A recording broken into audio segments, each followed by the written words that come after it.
Hello DCI.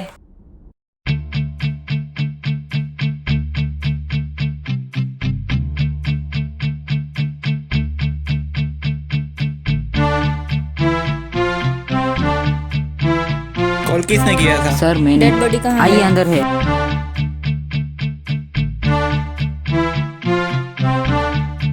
ये रही sir. लाश को सबसे पहले किसने देखा था? मैंने देखा सर।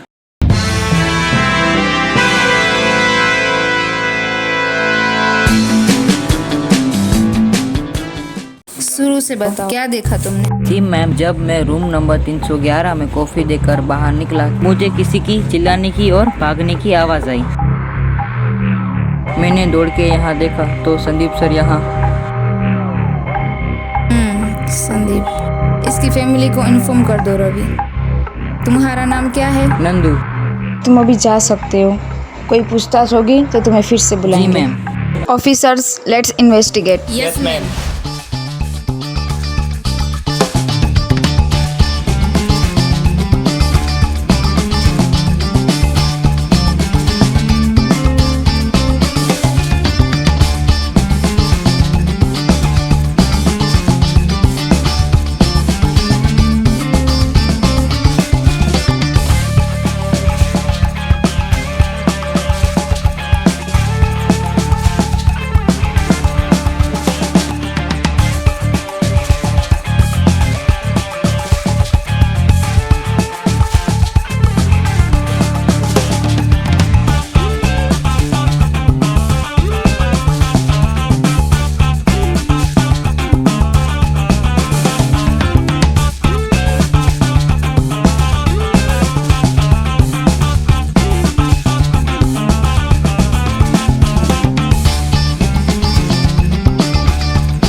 इस फोन को अनलॉक करने की ट्राई करो। मैम, उसने कहा था कि किसी के भागने की आवाज़ सुनाई दी थी। शायद कातिल खून करके भाग गया होगा।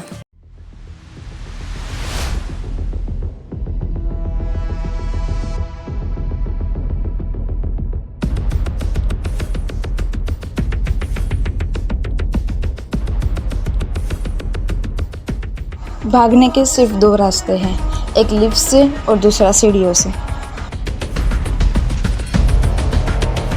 ये देखिए मैम, खून के निशान। मतलब वो लिफ्ट से ही गया होगा।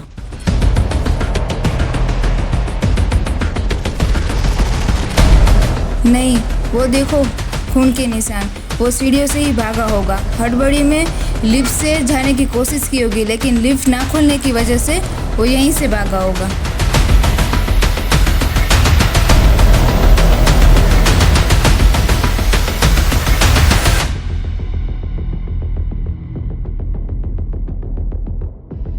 ये देखिए मैम, ये यहाँ से मिला है और इस पे खून भी लगा है। ये तो किसी पेसमेकर की आईडी है। शायद उसी खूनी ने ही इम्पेक्ट करवाया हो। इसमें जो हॉस्पिटल का एड्रेस है वहाँ कांटेक्ट करने की ट्राई करो। इसका फोन अनलॉक हुआ? जी मैम, हो गया। इस पे लास्ट मैसेजेस और कॉल किसी एजाज नाम के आदमी के हैं और कुछ धमकी भरे मैसेजेस भी है। ओह अच्छा। रवि, उस हॉस्पिटल का कांटेक्ट नंबर मिला? जी मैम, मिल गया। दीप्ति, तुम इस नंबर पे कॉल करके पेशेंट का नाम पता करो। जी मैम।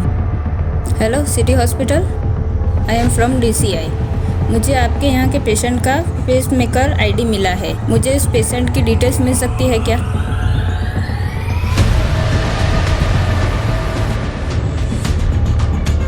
Okay doctor. क्या नाम है पेशेंट का? एजाज। मतलब ये धमकी भरे मैसेजेस एंड पीसमेकर हो ना हो, एजाज यहाँ जरूर आया होगा और ये खून भी उसने ही किया होगा। हॉस्पिटल से उनकी कांटेक्ट डिटेल्स ले लो। मैम, ट्रैकर के मुताबिक एजाज अभी हनुमान नगर में है। कैच है। पुलिस यहाँ पे आए उससे पहले मैं ये शहर छोड़कर निकल जाता हूँ। और ये सिम भी निकाल के फेंक देता हूँ। कोई फायदा नहीं है।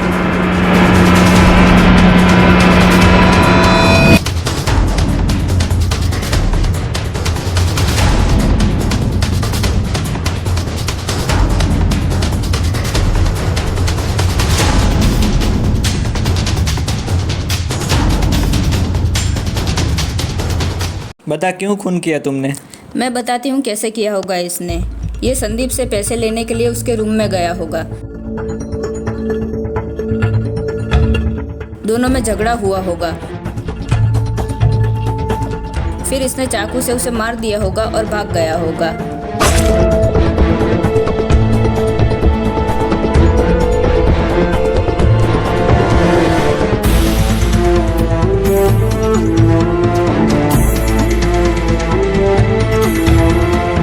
लुक मैम, ये रहा मर्डर वेपन।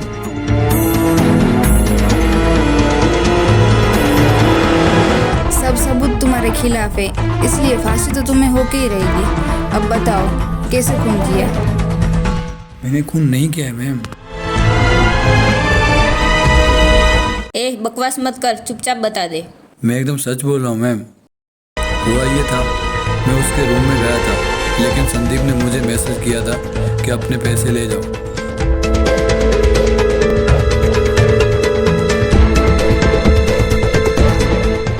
लेकिन वहाँ जाने पर मैंने देखा संदीप की लाश पड़ी हुई थी। मैं बहुत डर गया मैम और वहाँ से भाग गया मैम। झूठ, बिल्कुल झूठ बोल रहा है ये मैम। मर्डर वेपन भी इससे ही बरामद हुआ है। ये कैसे मेरे पास आया मुझे नहीं पता मैम। प्लीज़ मेरा यकीन कीजिए मैम, प्लीज़।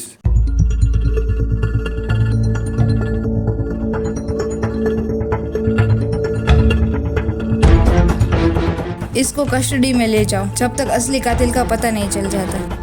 लेकिन मैम,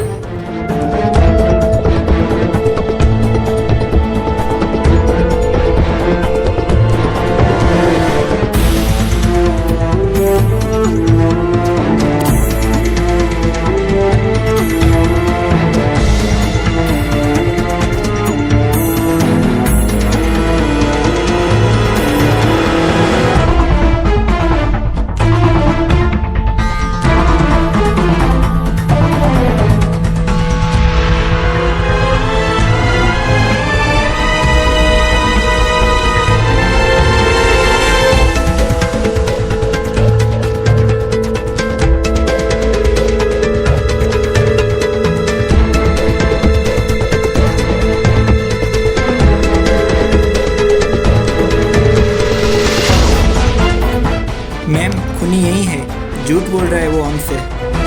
और उसने कहा था कि संदीप के फ़ोन से मैसेज आया था। ऐसा कोई मैसेज संदीप ने किया ही नहीं था। हो ना हो, कुछ हम मिस कर रहे हैं जो हमें खूनी तक पहुंचने से रोक रहा है। क्या पता ये सच भी बोल रहा हो। ये वहाँ पैसे लेने आया था, बट इसके पास से कोई पैसे तो बरामद नहीं हुए। किसी निर्दोष को सजा नहीं होनी चाहिए। हमें फिर से जाकर देखना होगा।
कौन रहता है? उसमें तो पिछले 5 दिन से किसी ने चेकिंग नहीं किया। व्हाट?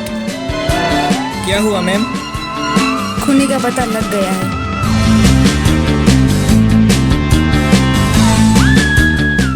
मिलेगा। Come on guys, catch him.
कातिल कितना भी चालाक क्यों ना हो, कोई ना कोई सबूत छोड़ ही जाता है।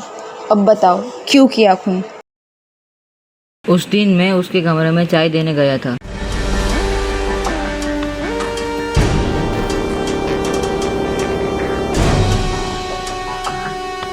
तब मैंने देखा कि संदीप सर नहाने गए हैं।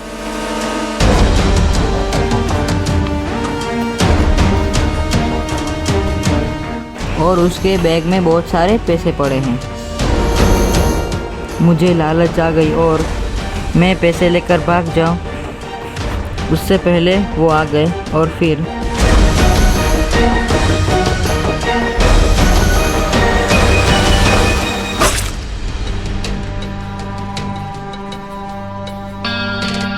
लेकिन वो चाकू एजाज के पास कैसे मिला? मैंने संदीप के मरने से पहले उसका फ़ोन खोल दिया था। उसमें देखा तो किसी एजाज का मैसेज आया है, तो अपना इल्ज़ाम एजाज पर डालने के लिए मैंने उसको मैसेज करके बुलाया। फिर वो मैसेज संदीप के फ़ोन से निकाल दिया।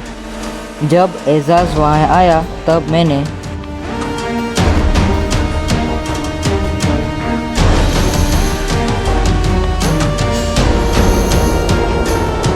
डाल दो इसको सलाखों के पीछे।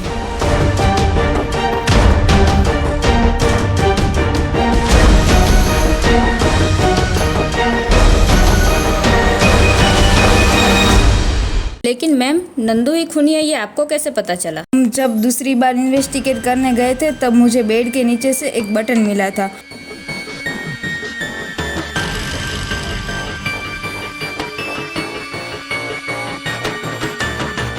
उस दिन नंदू जब हमारे साथ था तब उसके शर्ट का बटन भी टूटा हुआ था। शायद उसको भी पता नहीं होगा। फिर जब बेड के पास जो चाय गिरी हुई थी, जो कोई ना कोई होटल स्टाफ का ही लाया होगा।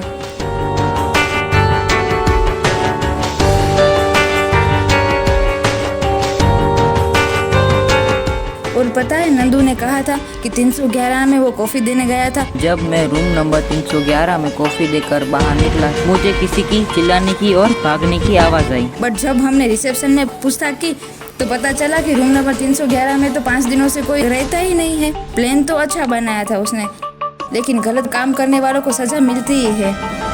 एजाज को छोड़ दो।